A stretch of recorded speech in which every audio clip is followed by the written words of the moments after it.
So in like 1994, I pull up at this institution in the Midwest, right? It's freezing down here. It's real cold, right? It's just as cold as Colorado or Indiana. So it wasn't that many Bloods and Crips there, right? It was just a few. And this institution here, you could wear colors. So I got my Chuck Taylors with the red shoestrings in it, right? So I'm been around the compound, right? Now, the unit that I'm in, I'm living in a transit unit, meaning that a lot of people will be going from one institution to another, and sometimes they'll stop at this institution and they'll sleep over in our unit until the next day or a couple of days, right? They stay, right?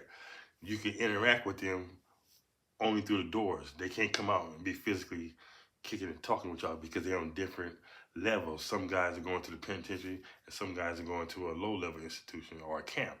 So you can just really talk through the door and a lot of people be coming through there, right? So I met this one cat. I'm gonna call him Pimping, right? He was about in Milwaukee. He had about I think he had like 3 to 5 about 5 years for a bank robbery. He gave a bank teller a note and she ran off with the money, like $2,500, something like that, right? This cat, Pimping, he was real talented.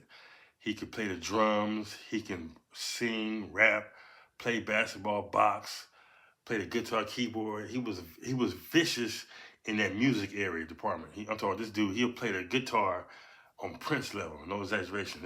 He was vicious and he could sing too. And I was trying to figure out why was he incarcerated? You know what I'm saying? With that kind of talent, this dude, you know what I'm saying? He's supposed to be on TV, right? He was that talented. But I noticed he was like, "Hey man, what's up, blood? You know what I'm saying? You a blood?" I was like, "Yeah." You know what I'm saying? He was like, "Yeah, bloods are cool, man. There's some bloods in my town hustling." So we chopping up talking, right? As we talking, a punk walked by, right? But in the feds, they don't call punks or boys. They call them gumps. So a Puerto Rican gump with long hair looked just like a broad, eyelashes, smooth skin. So when he saw it, it changed his attitude. He was like, "Damn, boo, you know what I'm saying? Come and give us some of this pimping, bitch. It's Milltown. You know what I'm saying? It's Milltown pimping, man." So I said, "Hey, partner," I said, that ain't no bra. That's a gump, right?" I said, "That's a dude, right?" I said, "But not only that," I said, "if your homies find out that you in that type of time," I said, "they go Peter roll you, dog." I said, "They just beat up a dude about 2, 3 weeks ago before you got here for being on that same type of time." I said, "Although I know you just clowning, right?" I said, "You clowning, right? I hope hopefully you just bullshit, right?" And he was just like, "Man, you know what I'm saying, man? That's like a real bitch." I was like, "Nah, I mean, it looked like her, but that's a dude, right?" So he was like, "Yeah, I'm just clowning, and you know what's up, blah blah blah, yeah, blah." He playing it off, right? But he's still looking at it, right? The motherfucker sashay down the tier and going in his room somewhere, right?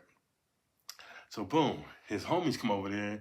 His homies come over there and check up on him, right? I think one or two of them, I think they knew about him or something, right? So they came over there and brought him some zoom zooms and wham whams and some shoes. And he had his paperwork, so he checked out to be cool, right? He was straight, wasn't nothing wrong with him, right? So we was having a talent show. A talent show was coming up, right? So Pimpin wanted to put something together. So I was like, "Yeah, you know what I'm saying? Like, we'll put something together, right?" So we used to always talk about it in the unit, right? Then out of nowhere, Pimpin, he just up and leave, right? To his other unit. Now the unit that he went to, it's 80% homosexuals in there, gumps. There's a lot of gumps in there, and there's a lot of young dudes in there, like from 18 to 23. Pimpin was about 25 years old, right? But this unit, for some reason, they put all the young dudes with the gumps, and then when they call pill call, they all going out getting pills, right? It was a crazy unit, right? So, a pill call, you see the whole unit just going to get some pills. I was like, damn, right? So, Pimpin, he up and moved to that unit. So I was like, "Oh man, that was a bad move." You know what I'm saying? So I said, "Pimpin, I'm thinking Pimpin, he like them boys, he like them gumps, right?" And now his peoples, his organization, they own it, right? They watch it, right?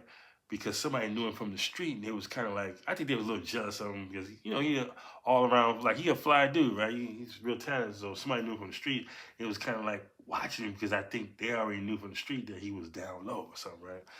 So boom, we go up in the band room one day, right? Now you could up there at this institution, you could order keyboards, Yamaha, big ass Yamaha keyboards, and you could take them back to your room and practice. You know what I'm saying? You ain't gotta buy them and keep them up in the band room. You could take them to your unit, to your cell, and be playing all night, right?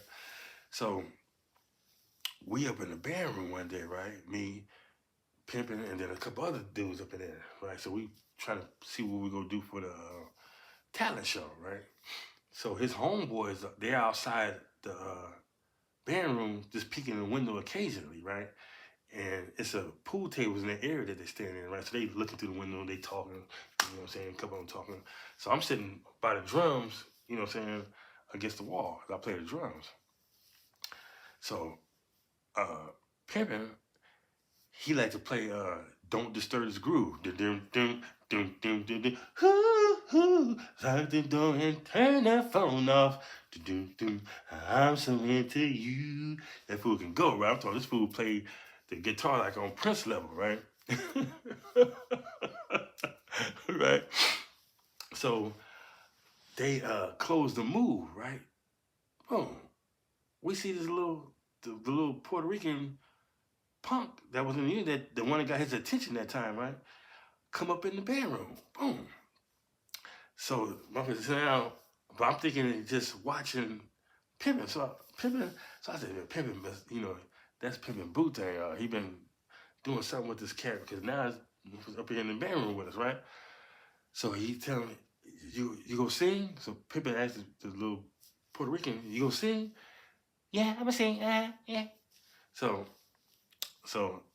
Puerto Rican took his jacket off.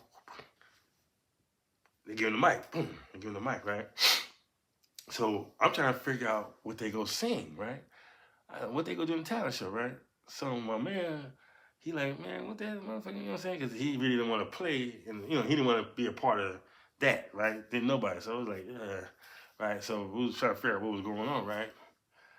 So we asked Pimpin', what's going on? Oh, we go sing a duet. I said, a duet? I said, well, what kind of? I said, man, I know. I said, bruh. I said, man, bruh. So now his homies, they outside looking at the little Puerto Rican and him talking. So I can see like, hey, he called somebody, you know, called some dudes over there, his homies, right? They looking in the window, right?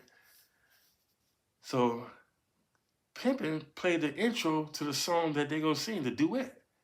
Man, when I heard the intro, bruh, I said, I know he ain't finna sing that song. I know he ain't finna do that, right? I start cracking up, right? The music come on. Doom, doom, doom, doom, doom, doom, doom, doom, doom, doom, doom, doom, doom, doom. Man, come on. Here we are, the two of us together. Man, when they sing, they about to sing Secret Lovers. Bruh, we on the floor cracking the hell up. And we dying. Right. So they singing and everybody's like in shock. But we cracking up. I'm on the ground rolling, right? So his homeboys outside the window, they rush up in there, boom, you know, stop the singing, saying, man, I knew you was a motherfucking homosexual, you a homosexual ass nigga. Niggas like, what? Nigga, you know what I'm saying? You got me fucked up. You know what I'm saying? So, you know what I'm saying? Pimpin' went over there and they got cracking. Boo, boo, boo. Pimpin' put it on his homeboy, right? Then the Puerto Rican jumped up and helped Pimpin'. So it's Pimpin' and the Puerto Rican against about 6 of his homies, right? We on the ground dying, right? So he squad. Pimpin' put the things on, right? Boom. It go down for about 30 seconds, 45 seconds before the police get over there, right? Police get up in there and break it up, right? So Pimpin' and them go to the hole, right? Pimpin' stayed in the hole for about 90 days and he was trying to get out because, you know, the homies that he got into it with. They from the same organization, but his organization, they say, well, I don't really know, but was dropping kites on him. They didn't want him back on the compound, right? And make him look bad with his boot thing, right? So they was dropping kites. Said, don't send that gay motherfucker back up here. We go kill him. That's what they put in the mailbox, and they like, oh, he's getting transferred, right? So Pimpin ended up going to Leavenworth, right? Pimpin had 5 years because he ended up going to Leavenworth. About a year and a half later, I got kicked out that institution, and I ran into Pimpin up at Leavenworth. I went to Leavenworth after I was from Oxford, right? So I ran into Pimpin up there, and Pimpin, he wasn't on that type of time up in the penitentiary because his homies up there was a little bit more serious. Even though they heard about the incident, but they couldn't really prove it. But the word had got up there that him and his boot thing, you know what I'm saying. But he was walking the line up there, you know what I'm saying, doing his thing. But he didn't mess around up there like he did at the other spot. So that was the end of the story. You know what I'm saying. Like, share, and subscribe. See you.